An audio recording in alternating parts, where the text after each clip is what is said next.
नमस्कार. BA भाग 3 राज्यशास्त्र विभाग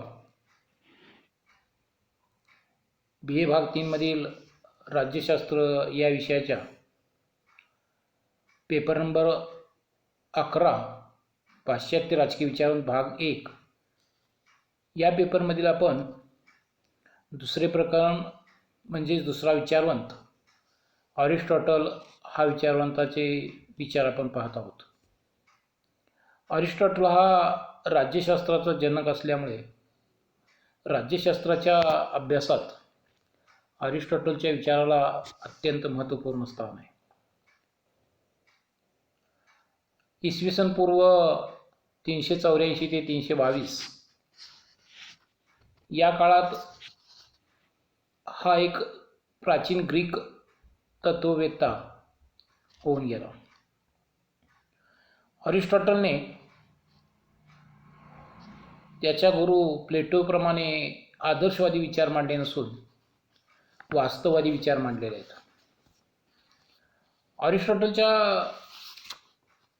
विचारप्रणालीत आपण अरिस्टॉटलचा जीवन परिचय, ग्रंथलेखन, अभ्यास पद्धती, अरिस्टॉटलचे राज्यविषयक विचार, अरिस्टॉटलचे नागरिकत्वासंबंधीचे विचार, अरिस्टॉटलच्या राज्यविषयक विचारामध्ये राज्य संस्था कशी उदयास आली आणि ती मानवी गरजातून इतर सामाजिक संस्थांप्रमाणे कशी उदयास आली हा भाग आपण पाहिला. अरिस्टॉटलच्या नागरिकत्वासंबंधीच्या विचारामध्ये आपण अरिस्टॉटलने कोणकोणत्या व्यक्तींना नागरिकत्व दिलं आणि कोणाला नाकारलं या संबंधीचा भाग पाहिला. जे राज्यकारभारामध्ये सहभागी होतात त्यांनाच नागरिकत्व देण्याची भूमिका अरिस्टॉटलने व्यक्त केलेली आहे. तर स्त्रिया, मुले, कामगार वर्ग, कष्टकरी वर्ग, गुलाम यांना त्याने नागरिकत्व नाकारलेले आहे. अरिस्टॉटलच्या राजकीय परिवर्तनाचे चक्र आणि अरिस्टॉटलने जे काही परिवर्तनाचे चक्र सांगितलं, राज्यसंस्थेचं वर्गीकरण सांगितलं, यामध्ये राज्याचे विविध प्रकार, त्यामध्ये शुद्ध अशुद्ध, तसंच सत्ता किती व्यक्तींच्या हाती या दृष्टिकोनातून राज्याचं वर्गीकरण सांगितलं आणि वर्गीकरण सांगत असताना फिरते चक्रसुद्धा त्याने सांगितलेलं आहे. विशिष्ट व्यवस्था उदयास आल्यानंतर त्याच्यामध्ये असलेले दोष निर्माण झाल्यास त्यातून पुढची व्यवस्था उदयास येते. हुकुमशाही असेल, राजेशाही असेल, हुकुमशाही असेल, महाजनशाही असेल, अल्पजनशाही असेल, समतोल सत्ता असेल आणि लोकशाही व्यवस्था असेल, असे एक गोल चक्राकार पद्धतीने फिरणारे राजकीय परिवर्तनाचे चक्र सांगितलेले त्या ठिकाणी आपल्याला दिसून येतं. यानंतर आपण अरिस्टॉटल ह्या विचारवंतामधील पुढचा मुद्दा पाहणार आहोत, तो म्हणजे खाजगी संपत्ती व कुटुंब संस्था या संबंधीचा विचार. आजच्या तासाला आपण खाजगी संपत्ती संबंधीचा भाग पाहणार आहोत. आधुनिक कालखंडामध्ये व्यक्तीकडे संपत्ती किती असावी आणि कशा पद्धतीने ती मिळवली पाहिजे या संबंधीचे नियम तयार झालेले आहेत. जी संपत्ती आहे ती त्यांनी योग्य मार्गाने मिळवलेली आहे का अयोग्य मार्गाने मिळवलेली आहे याची चर्चा होते. तसंच खाजगी संपत्ती आजच्या कालखंडामध्ये मान्य झालेली आहे. प्रत्येक व्यक्तीकडे खाजगी वैयक्तिक संपत्ती असावी अशी भूमिका लोकशाही शासन पद्धतीमध्ये स्वीकारलेली दिसून येते. परंतु लोकशाही शासन पद्धतीमध्ये लोकशाही समाजवादाचं तत्त्व स्वीकारलं असल्यामुळं संपत्ती अमर्यादित असू नये, ती योग्य मार्गाने मिळवलेली असावी या दृष्टिकोनातून काही नियम तयार झालेले आहेत. त्यामध्ये इन्कम टॅक्स हा एक प्रकार आपल्याला दिसून येतो की ज्याची संपत्ती जास्त असेल त्याला जास्त टॅक्स, ज्याची संपत्ती कमी असेल त्याला कमी टॅक्स किंवा करामधून सवलत, अशा प्रकारची भूमिका आजच्या कालखंडामध्ये असलेली दिसून येते. परंतु खाजगी संपत्ती असावी ही भूमिका मान्य झाली. अगदी भारतीय राज्यघटनेच्या मूलभूत हक्कांच्यामध्ये 32व्या कलमानुसार जरी मालमत्तेचा हक्क मिळवण्याचे स्वातंत्र्य दिलेले नसलं किंवा मालमत्तेचा हक्क रद्द केलेला असला तरीसुद्धा 19व्या कलमामध्ये व्यक्ती स्वातंत्र्याच्या हक्कामध्ये आणि 300 या कलमामध्ये व्यक्तीला खाजगी संपत्ती मिळवता येते, तिचा वापर करता येतो, तिचं हस्तांतरण वारसांच्याकडे करता येतं, अशा प्रकारची भूमी घेतली आहे. मात्र यावरती एक मर्यादा घातली आहे, ती म्हणजे शासन संस्थेला जर मालमत्तेची आवश्यकता असेल तर शासन संस्था योग्य मोबदला देऊन त्या ठिकाणी ती मालमत्ता काढून घेऊ शकते. अशा प्रकारची तरतूद केलेली आहे. अरिस्टॉटलच्या कालखंडामध्ये म्हणजेच आजच्या कालखंडामध्ये या तरतूद केल्या असल्या तरी अरिस्टॉटलच्या कालखंडामध्ये इसवी सन पूर्व 3ऱ्या शतकामध्ये काय परिस्थिती होती, कशा पद्धतीचे विचार त्या कालखंडामध्ये मांडलं जात होतं, या दृष्टिकोनातून अरिस्टॉटलचे संपत्ती संबंधी, खाजगी मालमत्तेसंबंधी या ठिकाणी विचार आपण पाहणार आहोत. अरिस्टॉटलने खाजगी संपत्तीला प्राधान्य दिलेले दिसून येतं. प्लेटोने मात्र खाजगी संपत्तीला विरोध करून सामुदायिक संपत्तीला महत्त्व दिलेलं होतं. याच दृष्टिकोनातून त्याने संपत्तीचा साम्यवाद या ठिकाणी मांडलेला दिसून येतो. राज्यकर्ते वर्गाने संपत्तीपासून दूर राहावं असं प्लेटोचं मत होतं. अरिस्टॉटलने मात्र खाजगी संपत्तीला मान्यता दिलेली दिसून येते, प्राधान्य दिलेलं दिसून येतं. परंतु अरिस्टॉटलने मानवी जीवनाचा सर्वांगीण विकास करणारे एक महत्त्वपूर्ण साधन म्हणून खाजगी संपत्तीकडे पाहिलेलं आहे. त्याच्यामध्ये प्रत्येक मनुष्याला आपले जीवन जगत असताना जीवन सुखी करता यावे एवढी संपत्ती ठेवण्याचा अधिकार असावा. म्हणजे त्या कालखंडामध्ये अरिस्टॉटलने सुद्धा अमर्यादित संपत्ती ठेवण्यास मान्यता दिलेली दिसून येत नाही. जीवन जगण्यासाठी आवश्यक आहे एवढीच संपत्ती ठेवण्यास त्यांनी मान्यता दिलेली दिसून येते. व्यक्तिगत संपत्ती बाळगण्याचा अधिकार व्यक्तीला नसेल तर ती व्यक्ती सामुदायिक संपत्तीचा गैरवापर करण्याचा अधिक संभव किंवा शक्यता असते.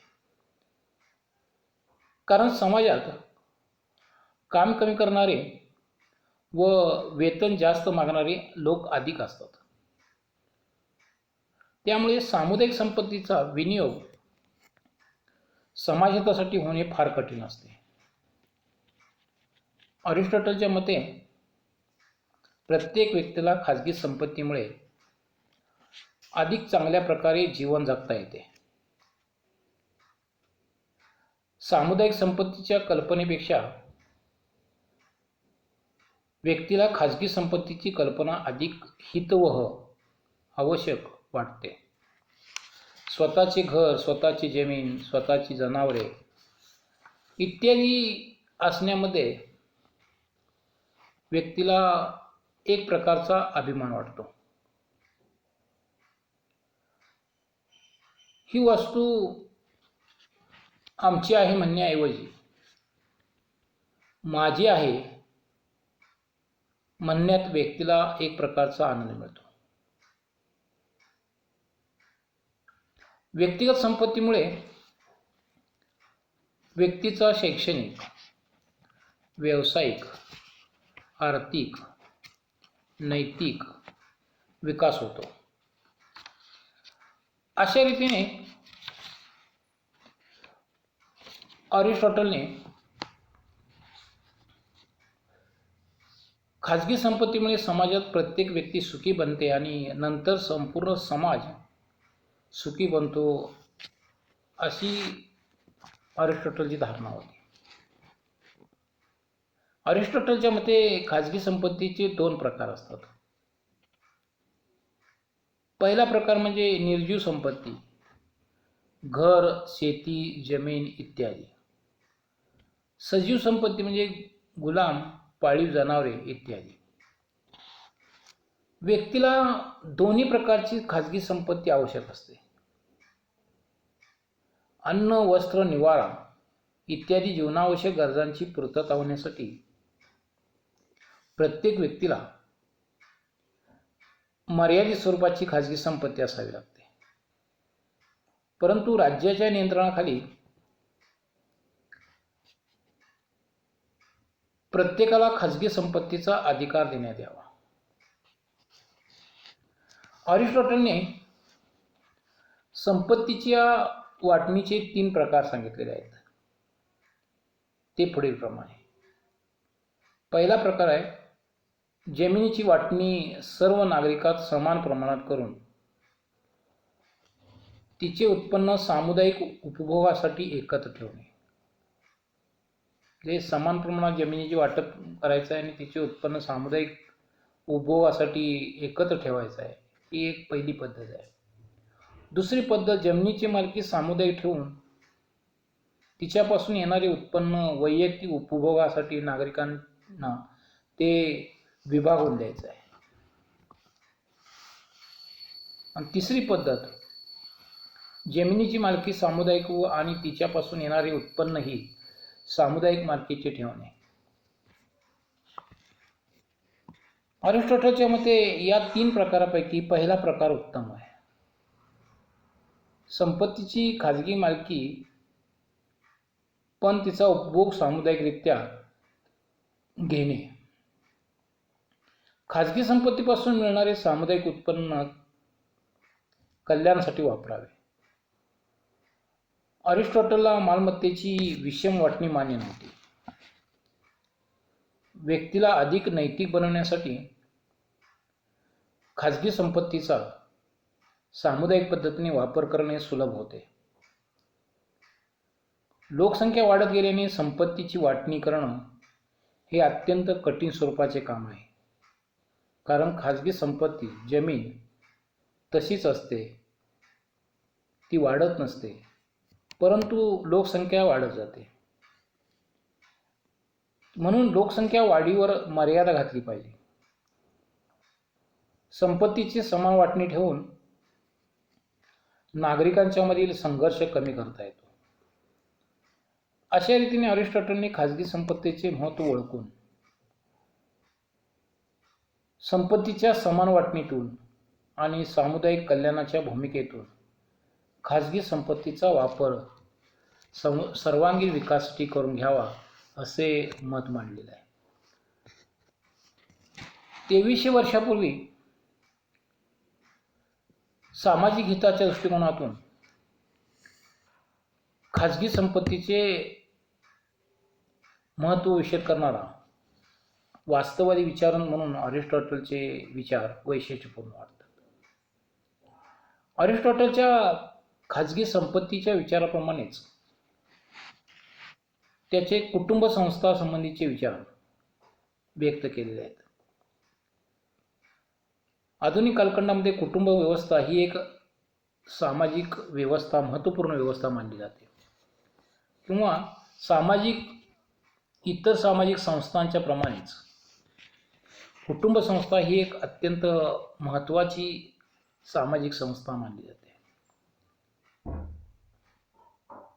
अरिस्टॉटलने प्लेटोच्या स्त्रीविषयक साम्यवादी विचारावर कडाडून टीका केली. प्लेटो कुटुंब संस्थेचे अस्तित्व नाकारतो. कारण प्लेटोच्या विचारसरणीमध्ये राज्यकर्ते वर्ग, सैनिक वर्ग यांना कुटुंब संस्था करण्याचे स्वातंत्र्य दिलेले नाही. कुटुंबामुळे व्यक्ती स्वार्थी, लोभी, भ्रष्टाचारी बनते.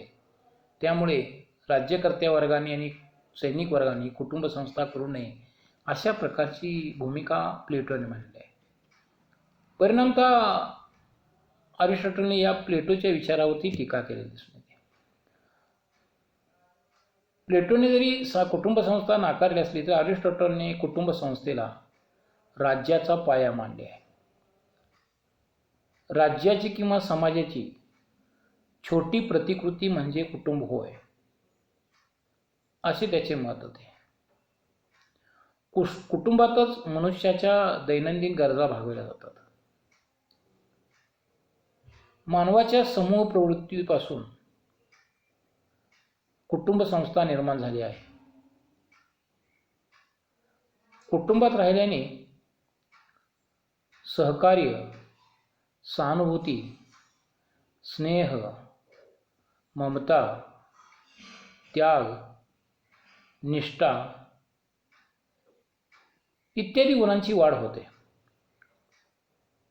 कुटुंबात व्यक्तीच्या सर्वांगीण विकासाचा पायाभूत बैठक तयार होते.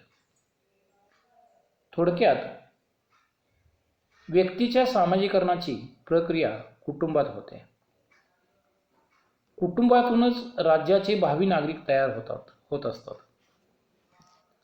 अरिस्टॉटलने पितृसत्ताक कुटुंब पद्धतीचा पुरस्कार केलेला आहे. कुटुंब पद्धतीचा विचार केला तर पितृसत्ताक म्हणजे पित्याच्या नियंत्रणाखाली, पुरुषाच्या नियंत्रणाखाली कुटुंब व्यवस्था.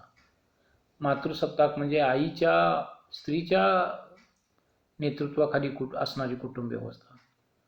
असे कुटुंब व्यवस्थेचे प्रकार मानले जातात. तर अरिस्टॉटलने पितृसत्ताक कुटुंब पद्धतीचा पुरस्कार केला. पुरुष कुटुंबाचा संचालक किंवा प्रमुख असतो. त्यामध्ये स्त्रिया, मुले, गुलाम यांच्यावर सत्ता गाजवण्याचा अधिकार त्याला म्हणजे पुरुषाला असतो. कुटुंब संस्थेचे सदस्यत्व नैसर्गिक असते. ते व्यक्तीला जन्माने प्राप्त होते. स्त्रियापेक्षा पुरुष साहसी, शूर व बुद्धिमान असतात. म्हणून कुटुंबाचा प्रमुख म्हणून पुरुषाला अधिक अधिकार देण्यात यावेत. सामान्यतः कुटुंबात वयोवृद्ध व्यक्ती कुटुंब प्रमुख असावी. म्हणजे तिच्या बुद्धीचा, अनुभवाचा फायदा संपूर्ण कुटुंबाला होतो. ऐक्य, सहकार्य, सहिष्णुता इत्यादी गुणांची वाढ कुटुंबात होत असल्याने राष्ट्रीय एकात्मतेची खरी सुरुवात कुटुंबापासून होते असं अरिस्टॉटलने स्पष्ट केलेलं आहे. अरिस्टॉटलने राज्याचा उदय कुटुंब संस्थेतून होतो असे सांगून कुटुंबाला एक छोटे राज्यच मानले आहे. अनेक कुटुंबांची खेडी, नगरे व त्यातून राज्याची निर्मिती होते अशी वास्तववादी विचारसरणी मांडणारा अरिस्टॉटल हा एक महान राजकीय विचारवंत होता. कारण राज्याच्या उदयासंबंधीचे विविध सिद्धांत अलीकडे मांडण्यात येत आहेत. परंतु त्यातील ऐतिहासिकवादी, विकासवादी सिद्धांतच ग्राह्य मानला जातो. अर्थात हा राज्याच्या उदयाचा सिद्धांत कुटुंब संस्थेला, रक्तसंबंधाला महत्त्व देतो. ही विचारसरणी अरिस्टॉटलने 2300 वर्षापूर्वी विषद केलेले आहे. हे विशेष होय. अशा प्रकारे अरिस्टॉटलने संपत्ती संबंधी आणि कुटुंब संस्थेसंबंधी आपले विचार स्पष्ट केलेले आहेत. या ठिकाणी आजच्या तासाला आपण अरिस्टॉटलने सांगितलेली खाजगी संपत्ती, खाजगी मालमत्ता आणि कुटुंब संस्था हे 2 विचार आपण आज पाहिले. आपण या ठिकाणी थांबतोय. थँक्यू.